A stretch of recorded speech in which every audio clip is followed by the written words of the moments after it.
Hey folks, welcome back to the channel. We got a decent sized video today catching you up on all the things Tarkov.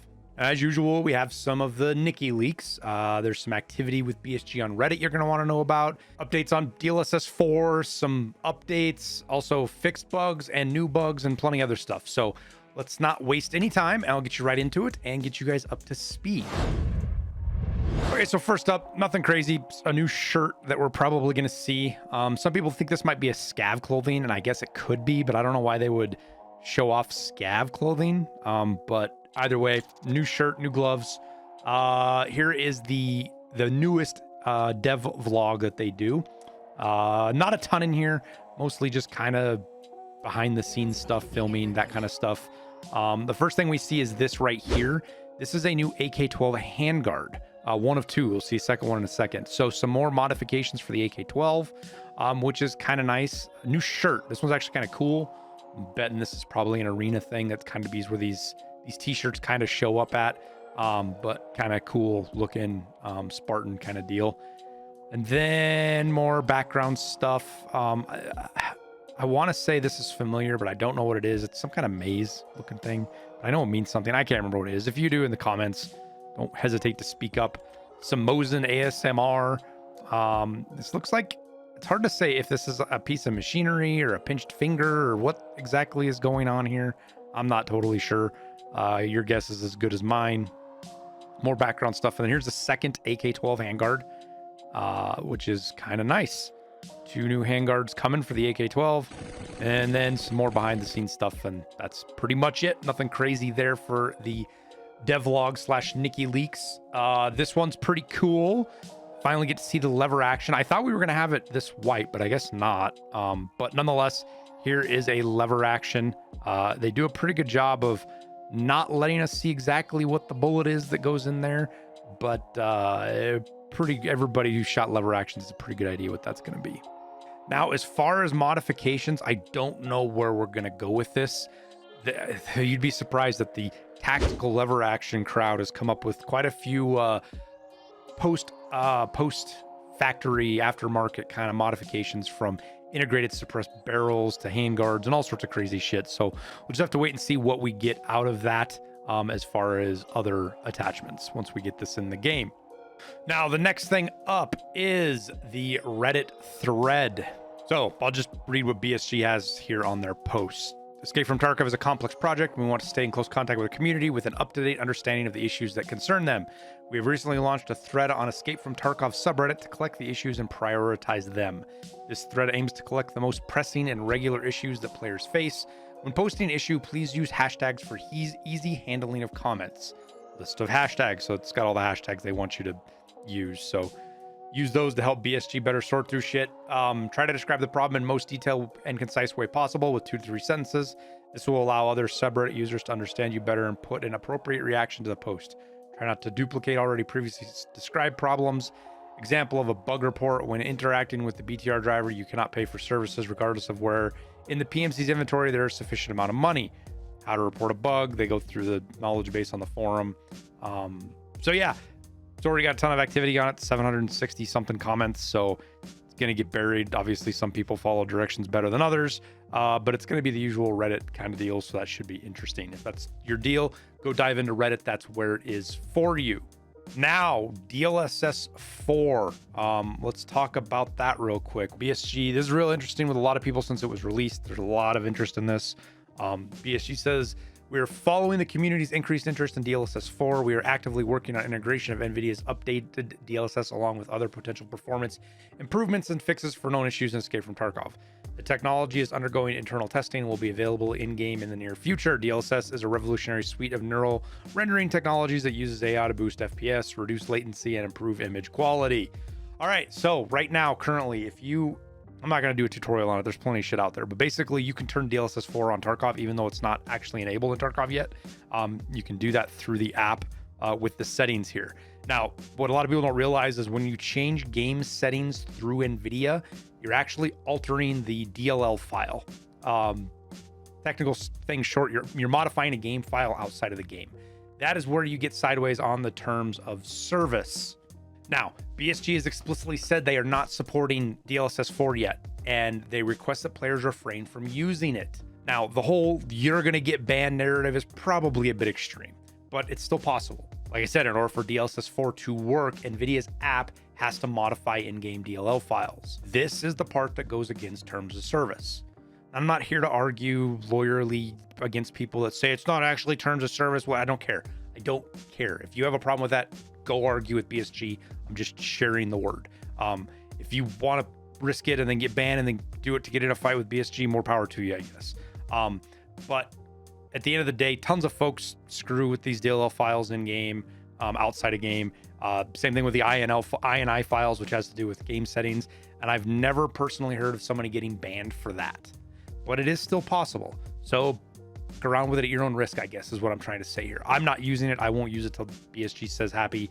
Go for it, but I also don't need it. If you're somebody who, like, you can't play Streets until you do use this, and now you can play Streets, you're in a different boat than I am. So no judgment for me, just trying to pass word along on what is going on here. Now, with the, if you're curious where you want to go look on the terms of service, I did dig it up for you. It's basically 4.34. Just Google Escape from Tarkov terms of service or license agreement, whatever it is. And the part that is essentially cited is this 434C. Again, just spreading information, not trying to make an argument for it or against it, just putting it out there for if you want to go look yourself. Now, on to technical updates. We've got a couple of these, a lot of them without patch notes. Now, a lot of times if you get a technical update from BSG and there's no patch notes, it sometimes, I don't want to say most of the time, half the time maybe, frequently, it has to do with dealing with anti-cheat or exploits and stuff like that. And BSG doesn't like to advertise that they're doing something, so they just don't put anything out there to give people a heads up of what's going on that are being bad little gamers. But that is part of the problem, or part of what's going on. When they do updates, they generally throw little patch notes out there, so just keep that in mind if you're looking at them. For this one here on the, what date was this? It was a couple of days ago. On the 7th, they said fixed all known causes of complete audio loss during raids. I'm gonna assume it's still happening. They're still working through it. So if you're getting that audio loss, again, keep up the bug reports because it's helping them find all the various issues that are causing this apparently.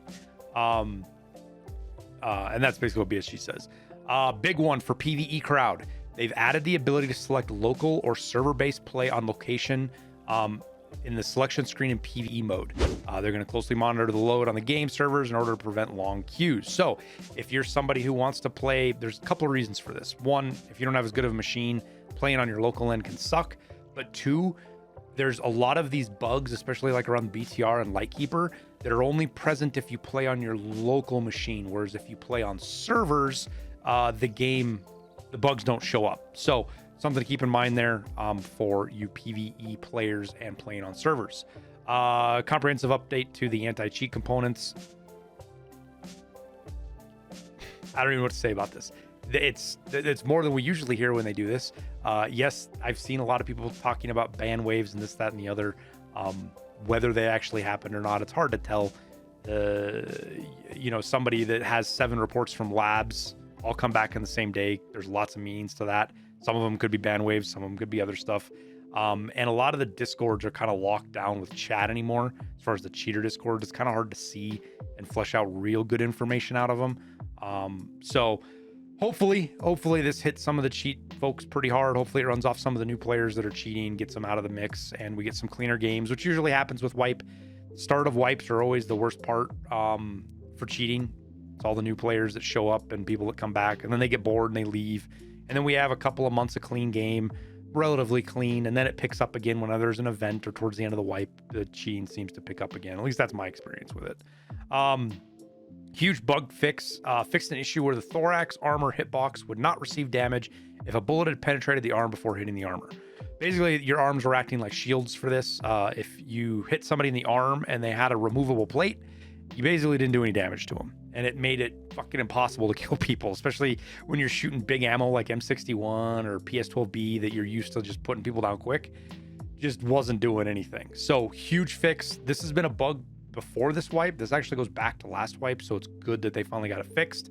However, there's another bug that we'll talk about in a sec that has been added. A couple of them though, but that one is fixed now. Fix the cause of a white square appearing after dragging ballistic plates from plate carriers. Fix the complete muffling of player sounds behind an open door in certain cases on woods. Man, there's some weird audio on woods. What is happening? What is the audio? What is this? I don't think this fixed all of it, but hopefully it fixed some of it. Fixed Air 228 when trying to switch to mannequin equipment immediately after buying the gear rack zone in the hideout. Fixed the issue with Lightkeeper not giving out task rewards in PvP mode if the player's inventory was full. Fixed the ability to interact with items received as a reward for BTR driver tasks in the same raid. Fixed the cause of the BTR flipping while driving in certain cases. Adjusted the reverb effect outdoor locations. We'll see how those all play out. Now, with this, we got 2 new bugs that are important to remember, important to know about. First one is the BTR. It can be invisible. It's in the raid. You can't hear it. You can't see it, but it can run you over. So if you see the BTR, good. It didn't bug out on you that raid. Good. You're awesome. But otherwise, stay out of the roads or the paths that it can drive on woods and streets, because as funny as it is, it's also it would be just so frustrating to die like that. I understand. So try to stay out of its pathways as much as you can. You know, I'd say look both ways when you're crossing the road, but it doesn't do any good when there's an invisible BTR. I'm laughing, but that's about all you can do. So keep that in mind. Also, there is a bug with the thorax and throat hitboxes and damage pools. Throat shots can potentially cause double damage is basically what it boils down to. So a bolt action can one hit you with ammo that does like 60 or 70 damage. It can one hit you because it does double damage, which is more than the 85 on your thorax. Now there's some specific cases to this that cause it and what it leads to. I'll point you to Gigabeast's video on that. He did an in-depth video on it, going through all the scenarios and testing. If you want to see more info on that, just fingers crossed that it gets fixed faster than the arm bug did. So we'll have to just wait and see. But that is everything I got for you. Thank you guys for hanging out, sticking through the end. If you did, don't forget that like and subscribe button. Helps me out a ton. Lets YouTube know you want to see my content when it comes out.